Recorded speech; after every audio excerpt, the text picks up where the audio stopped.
Great. Now I have a challenge to make it more interesting than the earlier panel. So I'll start with a story.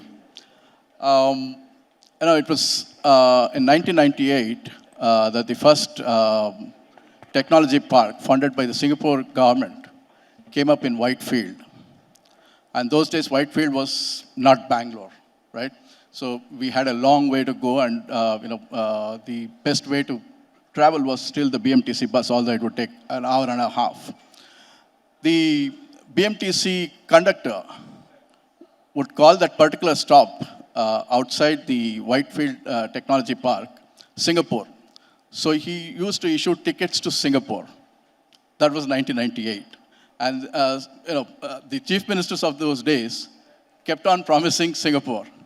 We'll make Bangalore another Singapore kind of thing.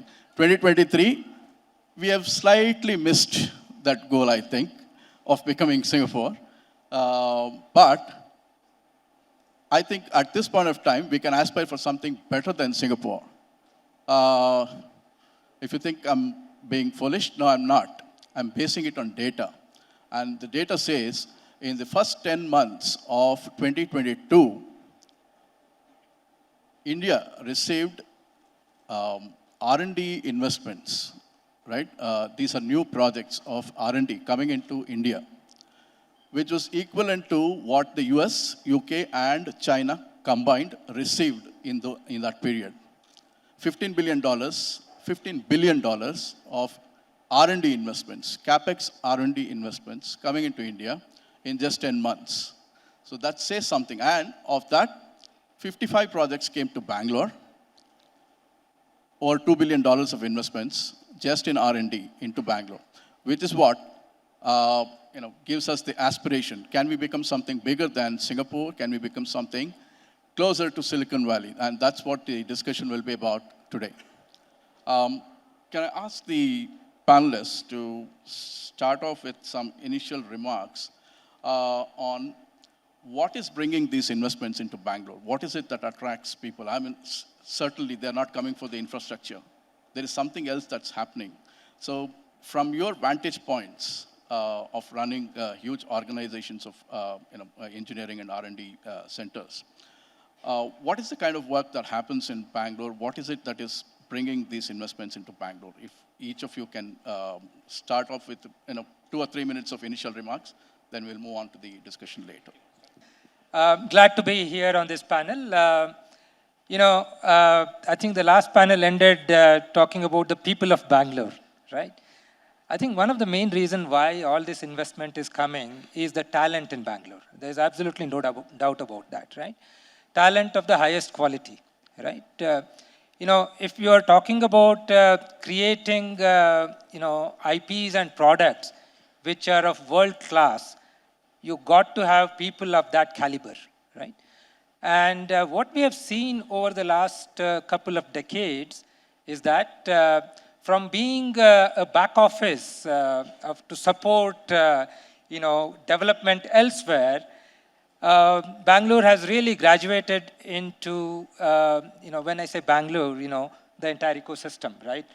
It includes academia and industry, that conceiving a product which is necessary not just for Indian context, but for the world context, innovating that, coming up with the basic research and technology development and delivering that, right? The whole ecosystem is there in terms of the talent. At academic institutes such as Indian Institute of Science that I'm representing, the focus has been over the last couple of decades on deep science and technology with an emphasis on interdisciplinarity, breaking the silos. Look at any modern problem. It is not a problem of physics, it is not a problem of electronics or a mechanical engineering. It cuts across different disciplines in science and engineering, right? So that is one thing that has happened, right? Emphasis on interdisciplinarity and also developing appropriate infrastructure, which includes not just physical infrastructure, but also human infrastructure. I think all this combined and appropriate government policies as well have really made this possible. So before I get into your question, CMH Road, CMH Road. So there we had 2 bus stops.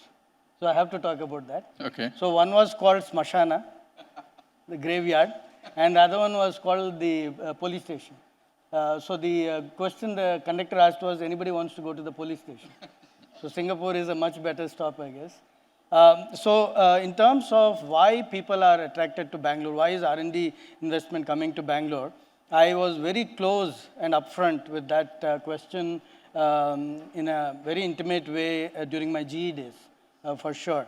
And talent, of course, is what we always said as GE, that we are not investing for cost arbitrage, but we are investing because we cannot get this talent anywhere else in the world. So that's the reason why people come.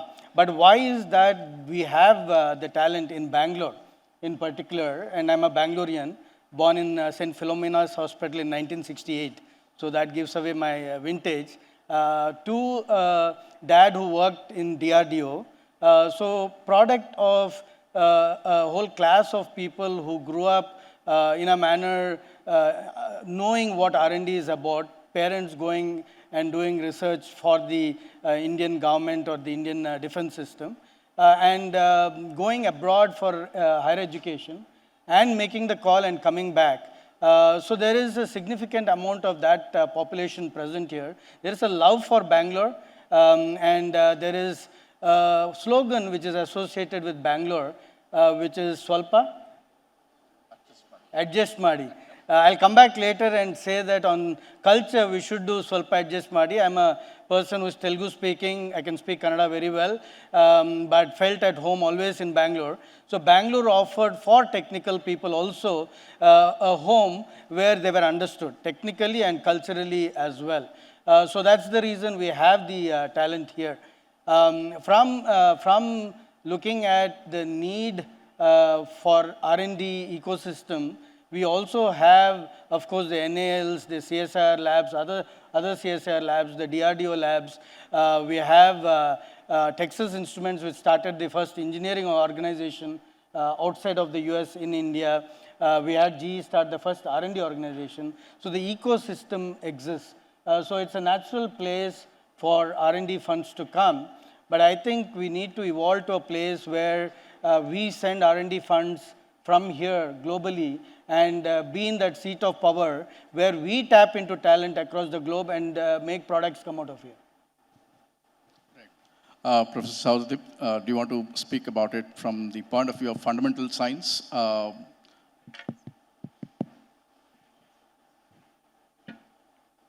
Okay, let me begin by thanking you for this opportunity.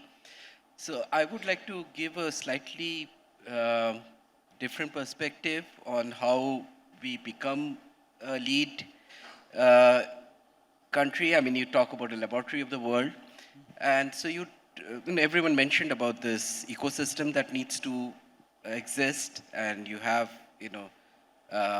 science feeding into technology, technology feeding into industry. But one has to probably think of what drives, where is the source of this?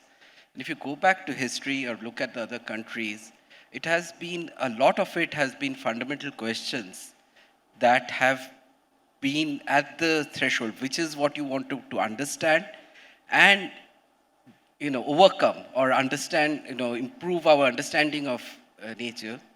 And coming from institute, the Raman Research Institute, which is, goes by Raman's name, this is something that we should always keep in mind. I'm not saying this is everything, but it's important to realize that when you create this ecosystem, there has to be a source and the challenge. And if you look at challenges, like I can give you examples of our researchers in RRI. Everyone is talking about quantum technology, quantum revolution happening. We have excellent experimentalists working on quantum sciences. The problems they are addressing are actually very deep fundamental understanding of nature in terms of quantum mechanics, and they are doing path-breaking work. And why should that be allowed? That's not directly feeding into your daily experience. But you should realize that the same people are being called upon from ISRO, Navy, and other agencies who want to set up quantum secure communication. Because the tools of the trades that we use to address very difficult problems in science when they become routine in our labs is when you can innovate, those innovations can go and feed into the industry. This is very typical everywhere. And often we only directly talk about, applications, but where are these applications coming from? Any equipment you see in your laboratory, it actually addressed some fundamental questions and then came and became a routine. You look at X-rays, you look at scanning electron microscope, any of these lasers. So I'll give you two examples of that. So one of the projects that India is involved in is called LIGO India. And this has to do with the discovery of gravitational waves in 2016. And we are already part of it in terms of setting up a laboratory here in India. What does this do? It actually is fed by a fundamental quest, which is very difficult technologically. You have to look at displacement of mirrors by an amount which is 10,000 times smaller than the size of a proton. Okay? So this kind of technology requirement, stringent requirement from science is what feeds into innovation. So people have to innovate, come up with ideas of how to take the current technology and make that happen. When that becomes routine is when we again make it available for people to, utilize it in day-to-day life. Another example I would give you is the phone that you're carrying in your pocket now. The 5G that we talk about in terms of improved network was in the laboratories in the late 90s. I have been aware of it because it has to do with the astronomy in that wave band that was being done at labs like the Jet Propulsion Lab in Caltech. So one should realize that one aspect of making a place very strong in terms of with science and technology is to also realize that these are fed by attempting to answer very fundamental questions. Good afternoon also from my side, and thanks for inviting us. I do Banshankari to Singapore every day. It takes about 2 hours to do that. And as I walked in, I was a little bit mindful of the chair and the mic I chose. I think there were two politicians sitting and occupying these two things and having a fiery discussion, so I hope we say the right things here. You have to be the Soumya for our panel. I know. But coming back, Mercedes-Benz has the largest R&D center outside of Germany right here in Bengaluru. And for years now, there's a bit of India R&D, you can call it Bangalore R&D, in every car that you drive, piece of technology that goes in. That's our claim to fame for being here on stage today and talking about R&D. While I agree with everything the two profs and Gopi has been saying on the talent piece, I'll add to it with one more aspect of why Bangalore, Raghotham is kind of coming out as the sought-after hub for global R&D today. And that's because technology today is so accessible, so fast, has advanced so much that literally every product around us, automotive for us, it could be healthcare for someone, entertainment, space, exploration, communication, whatever else, is actually undergoing a fundamental re-engineering, if you may call, transformation, but re-engineering for this panel. And that talent that's needed to re-engineer all of this, put AI back into mechanical engineering, put big data back into every aspect of what we do, bring in, some kind of an automated driving into the cars that's again based on technology, bring in your healthcare devices that can talk to the cloud. All of this is happening out of this country, largely out of this city. And Raghotham, that explains to your question the huge demand. Literally, every product is undergoing this transformation. Some disruptive, mostly disruptive. The talent needed to fix all of that is coming out of this city, and that explains the investments that you mentioned right at the beginning. That's what we are experiencing as well. That's fantastic. There is a great talent base. And then I see, from my point of view, Bangalore has a sort of critical mass of various kinds of organizations that have come up in the last 20, 25 years. We have global software development centers, engineering centers for the likes of Boeing, Airbus, Shell does research here. And plenty of R&D institutions are coming up here. Jack Welch Technology Center, the MBRDI. And there's plenty more that's coming in.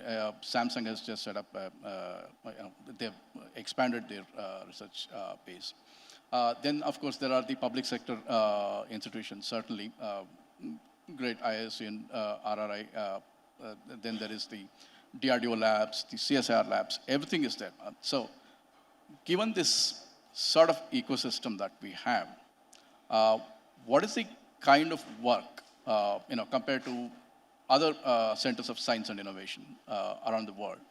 What is the kind of work that happens in Bangalore? Are we at the cutting edge at this point of time, or can we aspire to get there?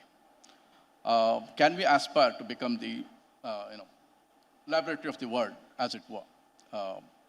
We are the back office, but can we become the laboratory of the world as well?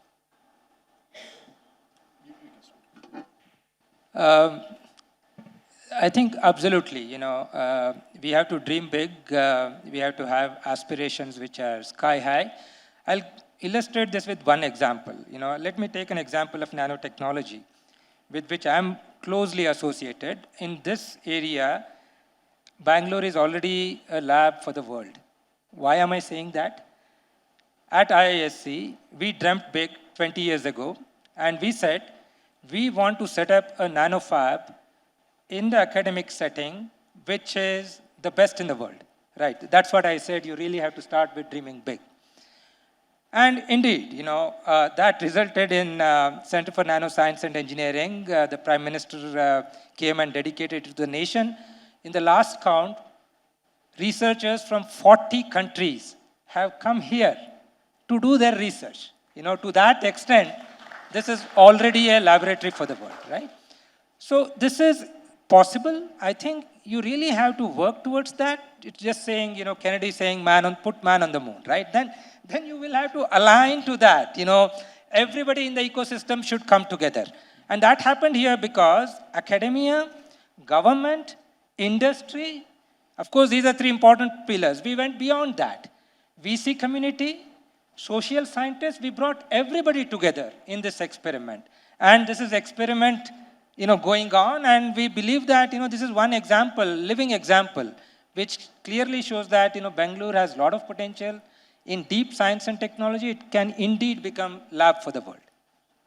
Gopi, you want to? So Raghotham, of course, lab for the world still has the flavor of a back office of some kind. So I'll give you a flavor which might be slightly different. But before that, I've been to Professor Bhatt's labs, and they're really excellent. But really, the talent there is amazing. And the leadership of Professor Bhatt is critical. The humbleness, the depth of technology, and the willingness to participate in the industry. I believe you also have a startup. So those ingredients, I think we need to magnify. They are not uniformly present across Indian Institute of Science itself. So one of the things for us to be the lab, I said lab for the world, I'm sort of having a difficulty. One of the things for us to lead the world in technology is for Indian Institute of Science to be in the top 25 research organizations consistently across whoever ranks it, right? And it takes 10x the effort to get there. And we need 10x Professor Navkant Bhatts over there for that to happen. But it is not just an aspiration to be the technology leader for the world. We have done it. And it requires changing the slogan we talked about, Swalpa adjust Madi, to adjust Madle Beda. Right? Adjust Madle Beda. And when we were at GE, we were getting these small hand-me-down R&D programs. So we said we will not take up those programs unless we are given small number of larger programs where we own the entire cycle, right? So that's how we started in research. Then in engineering, we owned entire products. So be it the low wind regime wind turbine, which produced $1 billion of revenue for GE every year, we did it end to end. Or the LEAP aircraft engine, we did it end to end. Or be the various kinds of ECG machines that we developed for low-cost countries, high technology, we did it end to end. So we did it. And we were actually the largest R&D center GE had, period, in the world, including their headquarters. right? We grew it there, right? So that is because we did not adjust madle illa, right? And sorry, I'll just conclude by giving two other flavors. In the Tata Group, we went and we said that we will get our products developed in the global best manner. Global first is what we said. And for doing that, we funded IITs in India, but we also funded the Yale, we funded Harvard, we funded MIT. We said that we will be the source of technology and we will source talent from wherever. So you need to get there, right? And now as a startup, I registered in India, I first filed in India because I just am Madlila. Despite all the troubles, I do it from India, right? So that is what will make us lead technology for the world. Wonderful. Professor Souradeep, if you want to talk from a government institution point of view, what is it that public sector fundamental science institutions can contribute? It's on. Yeah, so my main point is, again, going back to the kind of fundamental science problems we can take. So I'm really glad that the government in 2016 went ahead with setting up a frontier experiment, just like you have the Large Hadron Collider in CERN, you have going to have a LIGO India on Indian soil, which is under construction. Now, what does it bring to you? I mean, it brings under one umbrella an ecosystem that is required for something at that level of stringence required, where, I'm sorry, I'm not so fluent in Kannada, but, you cannot make shortcuts. That's what he said, right? Yeah, yeah. And that is what is very important, that, you have engineers, technologists who have to work at a particular level to get this apparatus working. And that is, I'm not saying that solves a huge problem for the country level, but it provides a model of how you can bring together top scientists, top engineers, top innovators, data scientists, all of them under one umbrella to achieve a goal. And I'm not saying we stop at that. These detectors are being upgraded. Many of my colleagues who are working on quantum sensing are already looking forward to using this as a playground for their development.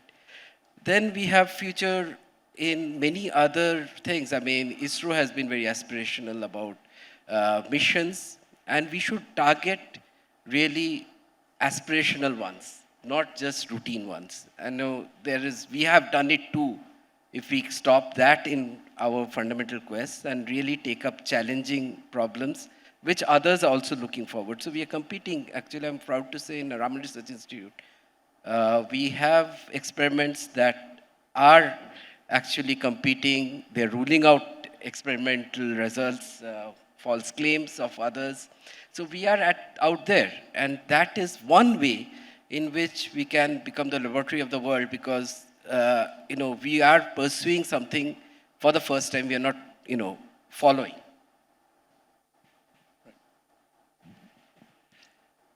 I was here at the summit last year as well.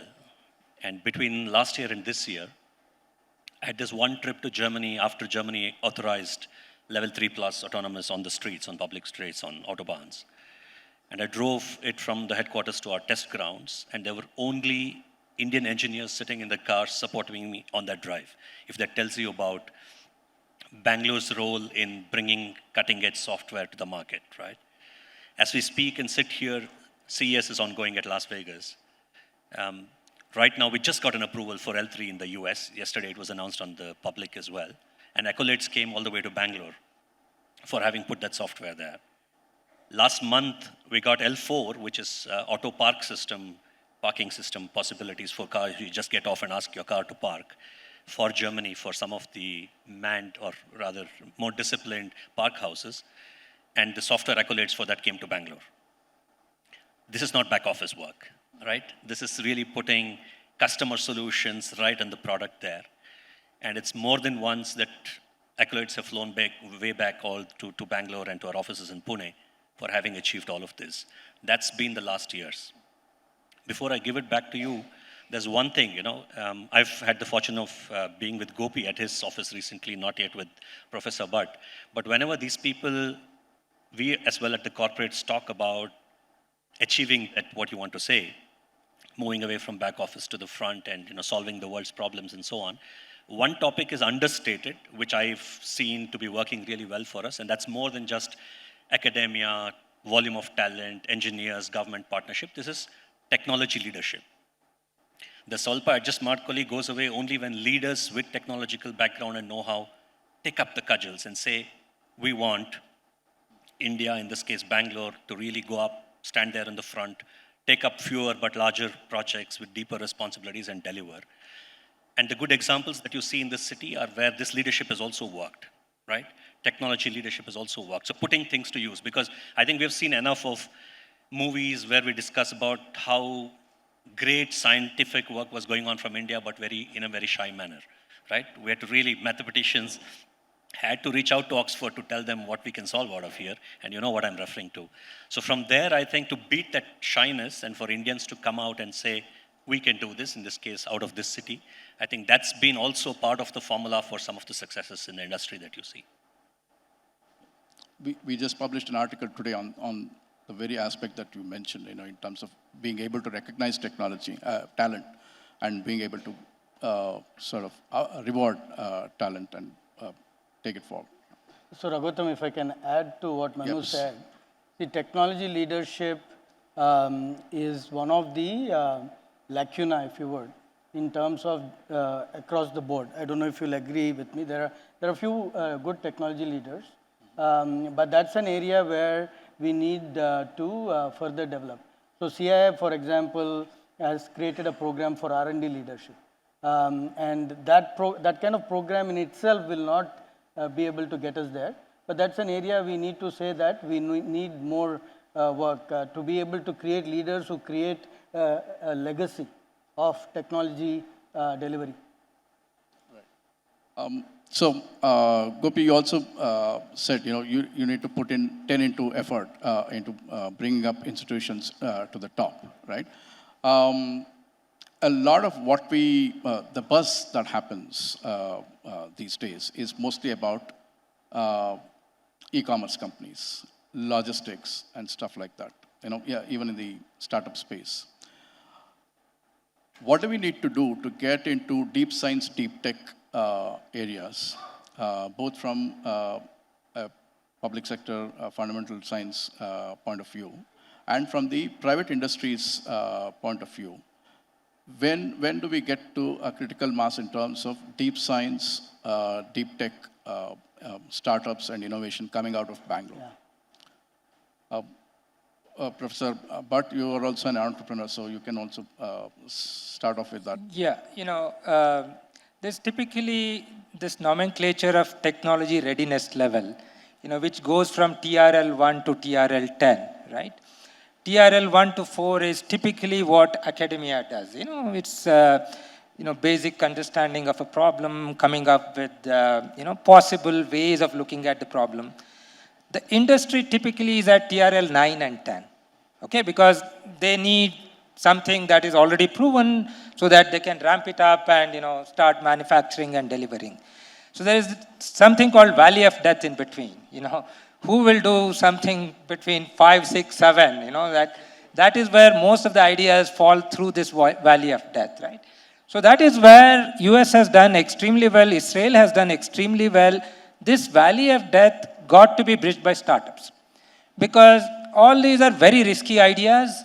Established companies, more often, there may be exceptions, may not want to get into that. So that is where you need to create a system, a very vibrant startup ecosystem, which can potentially be incubated in academic institute, because that is where, the technology has been, coming out, and you provide a platform for these startups. And that is what we have been doing at IISc. In the last 5 years, close to 60 deep tech startups have come out of this program. The idea is that, in all these areas, you need access to very high-end equipment.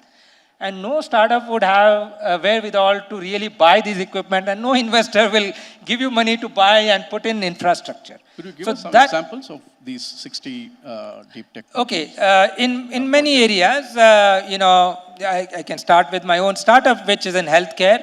which is doing a very unique point-of-care diagnostic device, which can do, for example, for the first time, HbA1c on a point-of-care platform.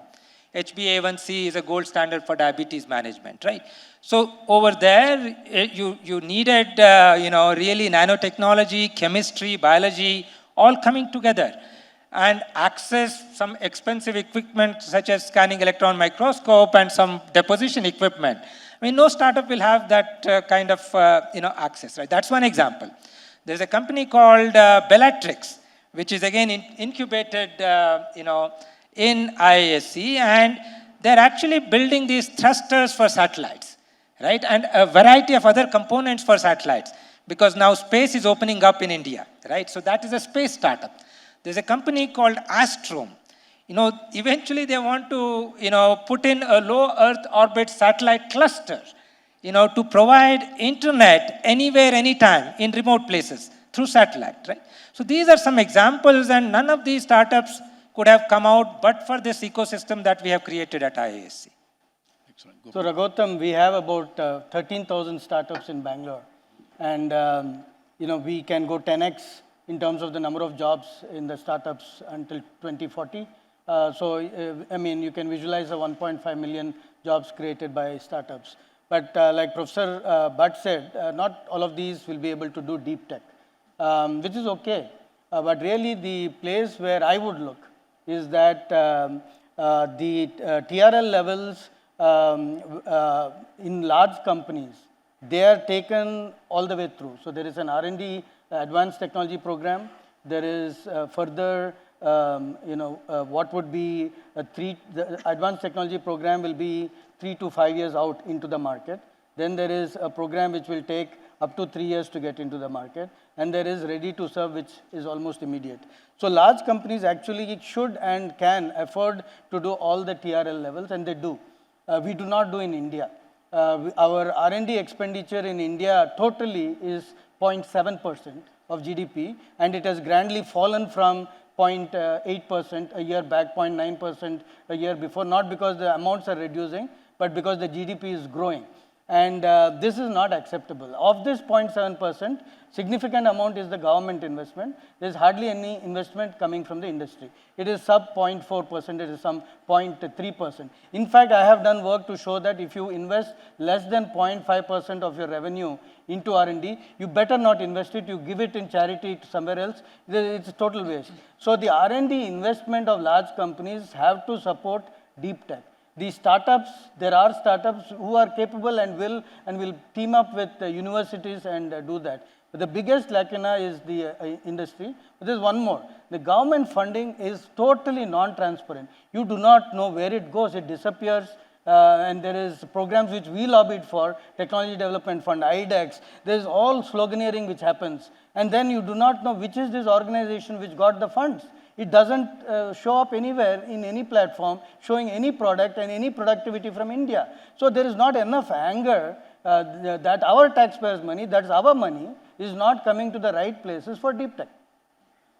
But just to take you up on one of the points that you made, in terms of the interaction between large organizations and startups, there seems to be in the public sector, the government sector seems to be doing much better in terms of, somebody like ISRO or the Indian Institute of Science. They are going to these startups and they are tying up, they are getting these guys to do really good stuff that ISRO as an organization cannot do or IISc as an organization cannot do. It's the private sector that's lagging behind in this. The big Indian companies do not do this. I mean, a Cisco thrives merely on spinning off and spinning in companies, but you don't hear of Indian companies being able to do that. Why is that? Why is there this huge reluctance to do this? Yeah. No, I think you have identified the problem. The problem is that while large Indian companies are willing to invest in buying out foreign companies even at a very large amount, they are not got the taste of winning by investing in startups. It's a risky proposition.